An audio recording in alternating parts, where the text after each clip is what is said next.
சிதறிய முத்துக்களை எடுக்கவா அல்லது கோர்க்கவான்னு கேட்குறாரு.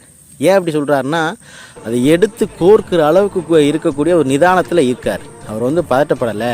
இதை நினச்சி வந்து ஐயோ இவனை எப்படியாவது போட்டுறணும், நம்ம மனைவியோட இதிலே கையை வச்சிட்டான் அப்படின்ற எந்த ஒரு எண்ணமும் இல்லை. ஏன்னா அந்தளவுக்கு கர்ணன் மேலே வந்து அவர் ரொம்ப அதீதமான அன்பும் வைத்திருக்கிறாரு, அதே நம்பிக்கையும் வைத்திருக்கிறாரு.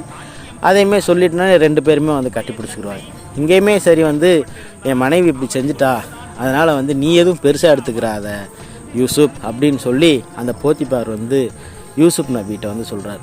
அதே மாதிரி தான் இங்கேயுமே வந்து துரியோதன் கர்ணன்கிட்ட, நீ வந்து அண்ணன் தங்கை போல் பழகிட்டுருக்கீங்க, தங்கையோடைய இடுப்பில் மடியில் கை வைப்பதுக்கு அண்ணனுக்கு என்ன கூச்சம், அது மாதிரி நீங்கள் இதெல்லாம் செய்ய மாட்டீங்க, எனக்கு நல்லாவே தெரியும், நீங்கள் பயப்பட தேவையில்லை அப்படின்னு சொல்லி அவரும் ஆறுதல் சொல்கிறார்.